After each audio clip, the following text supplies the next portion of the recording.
नाज़रीन ग्रामी, बेशक हमारी कायनात बहुत वसी है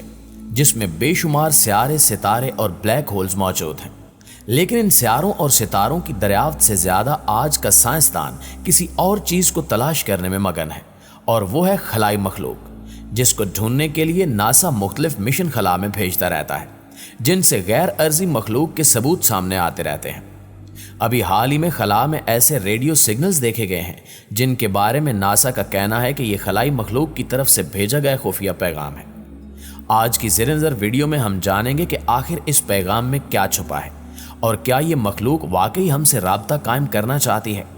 प्यारे साथियों, इस मखलूक के वजूद से मुतल्लिक पहले भी बहुत से दावे सामने आ चुके हैं, लेकिन इस बार नासा से ताल्लुक़ रखने वाले अमरीकी साइंसदानों ने दावा किया है कि इन्होंने दूर खला से आने वाले ऐसे रेडियो सिग्नल दरियाफ्त कर लिए हैं जो ज़रूर किसी ज़हीन खलाई मखलूक की जानिब से ही हो सकते हैं।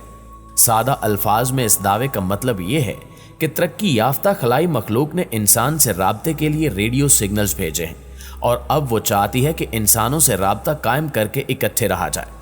ये अहम और गैर मामूली ऐलान सूरज जैसे 31 सितारों की सिमत से आने वाले करोड़ों रेडियो सिग्नल्स को खंगालने और उनमें से गैर कुदरती महसूस होने वाले सिग्नलों का मजीद तफसीली और मोहतात तज्जिया करने के बाद किया गया है। याद रहे कि हाल ही में लगाए गए मोहतात तरीन अंदाजों के मुताबिक साइंसदानों का कहना है कि हमारी कहकशां में कम अज कम 36 सियारों पर हम इंसानों जैसी ज़हीन और तरक्की याफ्ता मखलूकात मौजूद हो सकती हैं,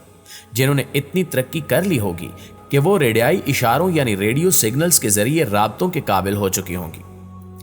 आपको बताते चलें कि कुदरती जराए से पैदा होने वाले रेडियो सिग्नल्स एक मखसूस अंदाज के होते हैं, जबकि मसनूई जराए यानी इंसान या किसी और तरक्की याफ्ता खलाई मखलूक की गैर कुदरती सरगर्मियों से पैदा होने वाले रेडियो सिग्नल्स इनसे बहुत मुख्तलिफ होते हैं, जिसका मतलब ये है कि अगर दूर खलाओं में कोई ज़हीन खलाई मखलूक मौजूद है तो वो हमारे सूरज की सिमत से आने वाले इन गैर कुदरती रेडियो सिग्नल्स का तजुर्बा करके बआसानी ये मालूम कर लेगी कि सूरज के गिर्द किसी सियारे पर कोई ऐसी मखलूक भी मौजूद है जिसकी सरगर्मियों से ये रेडियो सिग्नल्स खारिज हो रहे हैं। ठीक इसी तरह हम भी किसी दूर दराज सियारे पर तरक्की याफ्ता खलाई मखलूक की मौजूदगी का सुराग उस तरफ से आने वाले गैर कुदरती रेडियो सिग्नल्स की बुनियाद पर लगा सकते हैं, जिन्हें माहिरीन ने टेक्नो सिग्नेचर्स का नाम दिया है। जब इन मौसूल होने वाले सिग्नल्स पर तहकीक की गई तो बड़े बड़े साइंसदान चकरा कर रह गए, क्योंकि माहिरीन के मुताबिक इन सिग्नल्स में वाज़े तौर पर खलाई मखलूक की आवाज़ें रिकॉर्ड की गई हैं जो हमसे कहीं ज़्यादा ज़हीन और तरक्की याफ्ता हैं और जब वो चाहें इंसानों से राब्ता कायम कर सकते हैं। लेकिन यहाँ माहिरीन की जानिब से ये खतरा भी जाहिर किया जा रहा है कि ये मखलूक तरक्की में हमसे बहुत आगे है, इसलिए हो सकता है कि खलाई मखलूक हमारी तबाही का सबब बन जाए और ज़मीन पर अपनी हुक्मरानी कायम कर ले।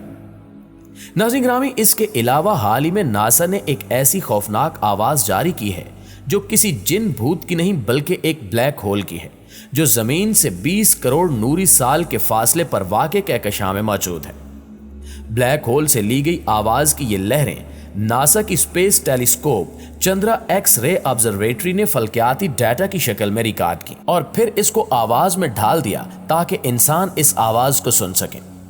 वाज़ेह है कि आमतौर पर यह बात मशहूर है कि खला में कोई आवाज नहीं होती, क्योंकि आवाज की लहरों के सफर करने के लिए कोई जरिया नहीं होता, लेकिन जारी होने वाली नई ऑडियो मशहूर मौसीकार हैंस जिमर के स्कोर से मिलती जुलती है। माहिरीन का कहना है कि ये अभी इब्तिदा है, लेकिन अनकरीब हम ब्लैक होल्स के बारे में ऐसे ऐसे इंकिशाफात करेंगे कि पूरी दुनिया दंग रह जाएगी और सोचने पर मजबूर हो जाएगी कि कहीं ब्लैक होल्स में तो ऐसी मखलूक आबाद नहीं है जिसे ढूंढने की खातिर हमारी कई दहाइयां लग चुकी हैं। इससे कबल भी साइंसदानों का यह मानना है कि इन ब्लैक होल्स के अंदर जरूर कोई मखलूक आबाद है जो हर लिहाज से हमसे आगे और हर वक्त इंसानों पर नजर रखे हुए है, यहां तक कि वो हमारे कई साइंसदान साथियों के लिए खतरा भी साबित हो चुके हैं। हालिया खबर के बाद इनका मजीद कहना है कि हो सकता है कि जो आवाजें ब्लैक होल के अंदर से रिकॉर्ड की गई हैं वो उसी मखलूक की आवाजें हों जिन्हें सही तरह से सुनना और समझना इंसानों के बस की बात नहीं। इनका यह भी कहना है कि हमें जब यह पता चला कि इन ब्लैक होल्स में जाने वाली चीजें कभी वापस नहीं आती तो उस वक्त हमारा यकीन मजीद पुख्ता हो गया कि यहाँ कोई मखलूक जरूर है जो अपनी तरफ आने वाली हर चीज को खींच लेती है। اس کے ساتھ ساتھ اب سائنسدانوں نے ایک ایسا سگنل خلا کی گہرائیوں میں بھیجنے کا فیصلہ کیا ہے جو یقیناً دوسرے سیارے پر موجود خلائی مخلوق تک لازمی پہنچے گا۔ اس طرح اگر وہ خلائی مخلوق ہماری زمین کے بارے میں نہیں جانتی تو اس سگنل کے ذریعے اسے ہماری زمین اور ہم انسانوں کے بارے میں علم ہو جائے گا۔ اس حوالے سے سائنسدانوں کا کہنا ہے کہ وہ ریڈیو پیغام میں پہلی بار زمین کی اصل لوکیشن بھی بھیج رہے ہیں، جس سے خلائی مخلوق کو زمین کے بارے میں حتمی طور پر علم ہو جائے گا کہ یہ زمین ہماری اس کہکشاں میں کس جگہ پر واقع ہے۔ اس کے علاوہ اس ریڈیو پیغام میں ایک مرد اور عورت کی تصویر اور ڈی این اے کی ڈرائنگ بھی شامل کی جائے گی۔ یہی نہیں بلکہ اس سگنل میں خلائی مخلوق کو اس پیغام کا جواب دینے کی دعوت بھی دی جائے گی۔ ایک رپورٹ کے مطابق آن جہانی ماہر طبیعیات سٹیفن ہاکنگ کی طرف سے ایسے کسی ریڈیو پیغام سے متنبع کیا گیا تھا، اور سٹیفن ہاکنگ نے کہا تھا کہ اگر انسان خلا میں ایسا کوئی ریڈیو پیغام بھیجے گا تو یہ انسانیت کے لیے خطرہ بھی ہو سکتا ہے، کیونکہ ہو سکتا ہے کہ خلائی مخلوق ہم انسانوں کو نقصان پہنچانا چاہتی ہو، اور اگر ہم خود ہی اسے اپنی زمین کی موجودگی کے بارے میں بتا دیں گے تو وہ ممکنہ طور پر ہمیں نیست و نابود کر سکتے ہیں۔ سائنسدان خلا میں جو پیغام بھیجنے جا رہے ہیں اسے بیکن ان دی گلیکسی کا نام دیا گیا ہے۔ اس سے قبل آرسیبو پیغام خلا میں بھیجا جاتا تھا، لیکن بیکن ان دی گلیکسی اس کا جدید ورژن ہے۔ آرسیبو پہلی بار 1974 میں خلا میں اس مقصد کے لیے بھیجا گیا کہ اس پیغام میں خلائی مخلوق کے لیے بہت کم معلومات شامل تھی۔ معروف سائنسدان سٹیفن ہاکنگ کا مزید کہنا تھا کہ خلائی مخلوق کا وجود کوئی مفروضہ نہیں بلکہ عقل پر مبنی ہے، اور اگر خلائی مخلوق زمین پر آئی تو یہ زمین والوں کے لیے اچھا نہیں ہوگا۔ خلائی مخلوق زمین والوں کے ساتھ اسی طرح کا سلوک کرے گی جیسا کولمبس اور اس کے بعد امریکہ جانے والوں نے مقامی ریڈ انڈینز کے ساتھ کیا تھا۔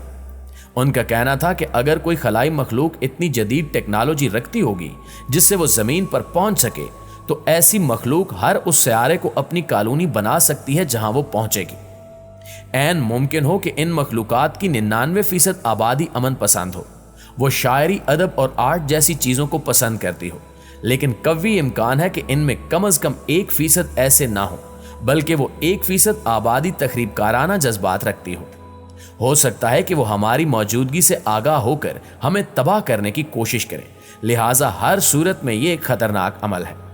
سٹیفن ہاکنگ کو صدی کا آئنسٹائن کے بعد دوسرا بڑا سائنسدان قرار دیا جاتا ہے جن کی زیادہ تر تحقیق کائنات اور بلیک ہولز کے شعبے پر مشتمل ہے۔ ناظرین گرامی، پوری ویڈیو کا لب لباب یہ ہے کہ زمین سے باہر کی دنیا انسانوں کے لیے ہمیشہ سے پراسرار اور دلچسپی کا باعث رہی ہے، اور سائنسدان ہمیشہ سے دوسرے سیاروں پر زندگی تلاش کرنے کی کوششوں میں سرگرداں ہیں۔ اسی لیے حال ہی میں ناسا نے امکان ظاہر کیا ہے کہ نظام شمسی کے 5ویں سیارے مشتری کے 67 چاندوں میں سے ایک برفیلے چاند یوروپا کے نیچے ایک سمندر ہو سکتا ہے، جس کے بعد اس سیارے پر خلائی مخلوق کی موجودگی کا امکان بھی ہے۔ جی تو پیارے دوستو، یہ تھی ہماری آج کی ویڈیو۔ آپ دوستوں کی رائے اس حوالے سے کیا کہتی ہے کمنٹ کر کے ہمارے ساتھ شیئر ضرور کیجیے گا۔ انشاءاللہ آپ سے ملاقات ہوتی ہے اگلی ویڈیو میں، تب تک اپنا اور اپنے پیاروں کا ڈھیر سارا خیال رکھیے۔ اللہ نگہبان۔